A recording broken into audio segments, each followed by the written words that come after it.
मरने के बाद काम आने वाले अमल ये हैं, हर इंसान को ज़रूर सुनना चाहिए। दुनिया में जितने भी इंसान आपको मिलेंगे इल्ला माशाअल्लाह, वो जमीन के ऊपर की आपकी परेशानी और जब तक कि आप दुनिया में जिंदा हैं उस वक्त तक की परेशानी का इलाज आपको बताते नजर आएंगे। जीना है तो कैसे, जिंदगी गुजारना है तो कैसे, तिजारत करना है तो कैसे, बीवी बच्चों के साथ लाइफ गुजारनी है तो कैसे, परेशानी से बचना है तो कैसे। तो दुनिया का इंसान जमीन के ऊपर की परेशानी का जिक्र तो करता है और जमीन के ऊपर काम आने वाली चीजों का तज़किरा तो करता है, लेकिन मेरे आका की जात वो जात है कि जो सिर्फ जमीन के ऊपर की परेशानी और वहां की राहत का तज़किरा नहीं करते, बल्कि मरने के बाद कब्र में भी जो चीजें राहत अता फरमाएंगी उसका तज़किरा भी हुजूर फरमाते हैं और उसकी तालीम भी रसूल आज़म सल्लल्लाहु अलैहि वसल्लम देते हैं। आइए मैं आपको बताऊं, मुझसे अभी मेरा ख्याल है कि एक हफ्ता पहले कमोबेश इंदौर में एक साहब ने सवाल किया था। अल्लाह ने उनको बहुत नवाजा है, बहुत सारा काम वो कर रहे हैं। उन्होंने एक सवाल मुझसे ये किया कि हजरत मुझे कोई ऐसा काम बताइए जो मैं इस दुनिया में अपने जीते जी कर लूं और मरने के बाद कौम को उसका फायदा पहुंचे और कौम को राहत पहुंचे और उसके सबब से मुझे कब्र में भी राहत पहुंचे। आपने कहा हर शख्स ये सोचता है कि मैं अपने बच्चों के लिए मकान छोड़ करके मरूं, मैं अपने बच्चों के लिए दुकान छोड़ करके मरूं, लेकिन पूछने वाले के सवाल पर कुर्बान जाइए कि उसने ये सवाल पूछा कि मरने के बाद कौम को कोई फायदा पहुंच सके और नस्लें उससे इस्तेफादा कर सके, ऐसा कोई काम बताइए। तो खुदा की कसम पैगंबर रहमत सल्लल्लाहु अलैहि वसल्लम का इरशाद मुझे याद आ गया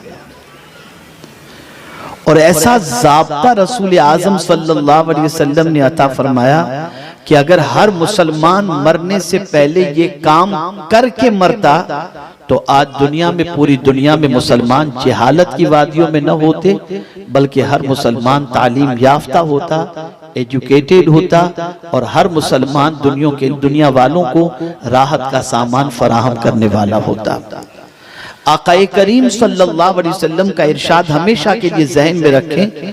आप में से बहुत सारे जवान हैं, बहुत सारे ज़ईफ हैं, बहुत सारे पढ़े लिखे हैं, बहुत सारे अनपढ़ हैं, लेकिन आज आपको ये सबक यहाँ से याद करके जाना है और इस पर अमल करने की कोशिश करनी है। इंशाअल्लाह आने वाली नस्लें कभी आपको भूलेंगे नहीं और आपको खिराज पेश करती नजर आएंगी। पैगंबर रहमत सल्लल्लाहु अलैहि वसल्लम ने इरशाद फरमाया, मरने वाला जब मरता है तो उसके अमाल मुनक़ता हो जाते हैं सिवाय तीन चीजों के। एक आदमी जब मरता है तो मरने के बाद अब कोई अमल वो नहीं कर सकता, अमाल का सिलसिला अब टूट गया। अब मरने के बाद न वो नमाज पढ़ सकता है, न रोजे रख सकता है, न तिलावत कर सकता है, न हज कर सकता है, न ज़कात कर सकता है। रूह जिस्म से निकली, अमल का सिलसिला खत्म, अब आप कुछ भी नहीं कर सकते, सारा मामला अमल का खत्म। लेकिन सरकार सल्लल्लाहु अलैहि वसल्लम फरमाते हैं कि मरने वाले के अमाल का सिलसिला मुनक़ता हो जाता है सिवाय तीन चीजों के। यानी अगर मरने वाला मरने से पहले ये तीन चीजें करके मरे तो कब्र में आराम कर रहा होगा और उन तीन चीजों का फायदा अल्लाह उसे कब्र में अता कर रहा होगा। ज़हन में रखिएगा। नंबर एक, पैगंबर आज़म सल्लल्लाहु अलैहि वसल्लम ने फरमाया, मरने वाला मरने से पहले इल्म का कोई काम या इल्म छोड़ करके मरा हो। यानी एक इंसान मरने से पहले कुछ शागिर्द उसने तैयार कर लिए, कुछ इदारे उसने बना लिए, कुछ किताबें उसने लिख ली, कुछ दारुल उसने कायम कर लिए, कुछ स्कूल उसने कायम कर लिए। तो मरने वाला जब मर जाता है ये सारे काम करके, तो वो कब्र में आराम कर रहा होगा, और जितने लोग उसके छोड़े हुए इल्म से या इल्मी इदारों से फायदा उठा रहे होंगे, उसका सवाब अल्लाह उसे कब्र में अता फरमाएगा। तो हम लोग मरने से पहले बंगला बनाने की फिक्र तो करते हैं, इदारे बनाने की फिक्र नहीं करते। और याद रखें, मरने के बाद जो लोग बंगले की फिक्र करते हैं, औलाद उस बंगले के लिए झगड़ा तो करती है, लेकिन उसके लिए मरने वाले के लिए कोई एहतमाम नहीं करती। लेकिन माशाअल्लाह, लेकिन अगर मरने से पहले हमने इदारे बना दिए, स्कूल बना दिए, और उसके बाद हम इस दुनिया से मरे, तो कोई हमें कुछ पढ़कर ईसाले सवाब करे या न करे, उस इल्म से जब तक दुनिया फायदा उठाती रहेगी, कब्र में हमें फायदा पहुंचता रहेगा।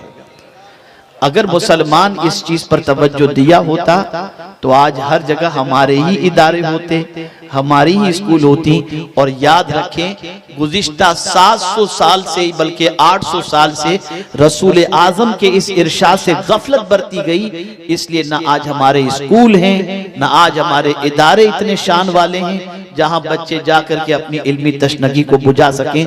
आप 800 साल पीछे चले जाएं तो तन्हा बगदाद मुकद्दस के अंदर 32 यूनिवर्सिटीज थी जहां पर लोग अपनी इल्मी प्यास को बुझाने के लिए जाया करते थे। यह हदीस ज़हन के अंदर थी। दूसरी बात सरकार ने क्या फरमाई, एक तो इल्म के हवाले से, और दूसरी बात सरकार सल्लल्लाहु अलैहि वसल्लम ने ये फरमाई, मरने वाला मरने से पहले कोई सदक़े जारिया का काम करके मरता है। यानी उसने कोई हॉस्पिटल बना लिया, कोई कुआं खुदवा दिया, कोई मुसाफिर खाना बनवा दिया, जहां पर, बल्कि यहां तक कि किसी ने एक दरख्त लगा दिया, मरने से पहले उसने दरख्त लगा दिया, तो मरने वाले को तो उस दरख्त से बज़ाहिर कोई फायदा नहीं होगा, लेकिन ये दरख्त जब तनावर हो जाएगा और लोग उसके साए में आराम करेंगे, तो आराम से जो उसे राहत पहुंचेगी, दरख्त लगाने वाले को अल्लाह कब्र में उसका सवाब अता फरमाएगा। हमने इस पर भी तवज्जो नहीं दी। हमने अपनी दौलत का इस्तेमाल अपनी ऐश के अंदर, अपने ऐश के अंदर, ताइजुशात के अंदर किया।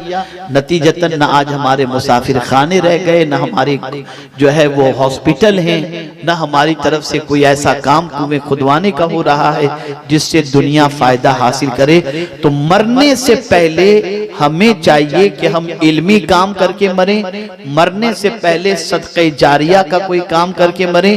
और तीसरी चीज सरकार सल्लल्लाहु अलैहि वसल्लम ये फरमाई कि अगर किसी ने मरने से पहले नेक औलाद छोड़ी, तो नेक औलाद जितनी भी नेकी करेगी उसका सवाब अल्लाह मरने वाले को अता फरमाएगा। मैं समझता हूँ जमीन के ऊपर की राहत का हमने बहुत कुछ कर लिया और अपने फायदे का हमने बहुत कुछ कर लिया। हमें जमीन के अंदर की राहत का इंतजाम करना है और अपने नहीं, कौम के फायदे के बारे में गौर करना है। अगर हमने इस हदीस मुबारका को पेश नजर रखा और मरने से पहले हमने ये 3 काम अगर कर लिए, तो इंशाअल्लाह दुनिया भी संवर जाएगी और आखिरत भी संवर जाएगी। और यही वजह है कि तन्हा हजरत अब्दुल्ला इब्न मसऊद रदियल्लाहु मौला तबारक व तआला अन्हु जब कूफा की सरजमीन पर पहुंचते हैं, और जब सैयदना फारूक आजम के पास कूफा वाले आए और आकर के उन्होंने कहा कि अब्दुल्ला इब्न मसऊद को हमें दे दें, तो फारूक आजम ने इरशाद फरमाया, हालांकि अब्दुल्ला इब्न मसऊद की जरूरत मैं अपने यहाँ ज्यादा महसूस करता हूँ, लेकिन अब अपने पर मैं तुम्हें फौकियत देकर अब्दुल्ला इब्न मसऊद को तुम्हें दे रहा हूँ। अब तन्हा हजरत अब्दुल्ला इब्न मसऊद जब पहुंचते हैं कूफा की सरजमीन पर, और उसके बाद जब मौला अली करमल्लाहु ताला वजहुल करीम के आने का दौर आया कूफा की सरजमीन पर, तो हजरत अब्दुल्ला इब्न मसऊद रदियल्लाहु ताला अन्हु हजरत मौला अली के इस्तकबाल के लिए अपने 4000 शागिर्दों के साथ पहुंचे। तो मौला अली ने बरजस्ता फरमाया, अब्दुल्ला तुमने तो पूरे कूफा को जो है वो इल्म से भर दिया। आप अंदाजा लगाएं, ये पोजीशन थी।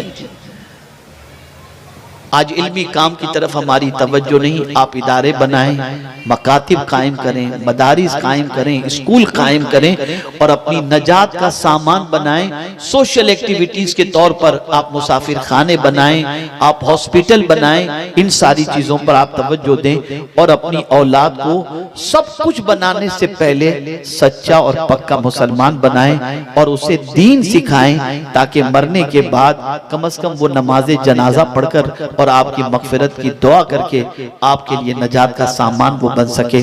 आकाई करीम सल्लल्लाहु अलैहि वसल्लम इसलिए तशरीफ लाए कि हमारी दुनिया भी संवर जाए और हमारी आखिरत भी संवर जाए। तो मेरे प्यारे आका सल्लल्लाहु ताला अलैहि वसल्लम के प्यारे दीवानों, तफसीली खिताब तो आपने हजरत मौलाना सैयद अमीनुल कादरी साहब से समाअत फरमाया।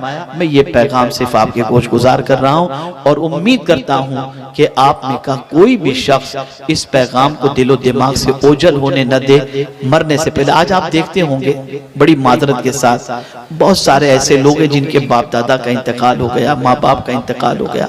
बहुत सारे हैं जिनके माँ बाप हयात हैं, अल्लाह उनकी उम्र में बरकतें अता फरमाए। लेकिन आप सच बताना, जिनके माँ बाप इंतकाल कर चुके हैं, कितने बच्चे ऐसे हैं जो अपने माँ बाप की इसाले सवाब के लिए रोजाना मगफिरत की दुआ करते हो, कब्रिस्तान जाते हो, बाप की कब्र पर जाकर फातिहा पढ़ते हो, माँ की कब्र पर जाकर फातिहा पढ़ते हो। तो आप देखेंगे कि कोई ऐसा है इल्ला माशाअल्लाह, बहुत कम ऐसे मिलेंगे। तो आप मुझे बताएं कि जब आप किसी की औलाद होकर आपके पास अपने माँ बाप के लिए टाइम नहीं है, तो आपके लिए आपकी औलाद के पास कहां से टाइम होगा। इसलिए मरने से पहले ये काम करके मरो ताकि कब्र की राहत का इंतजाम हो सके और परवरदिगार जल्ल जलालहू की बारगाह के अंदर सुरखरुई हो सके। अल्लाह रब्बुल इज्जत जल्ल जलालहू आकाए करीम सल्लल्लाहु अलैहि वसल्लम की तालीमात पर अमल की तौफीक नसीब फरमाए और हमें इल्मी, अखलाकी और समाजी काम करने की तौफीक अता फरमाए और परवरदिगार हम सब की औलाद को हमारी आंखों की ठंडक और नजात का जरिया बनाए।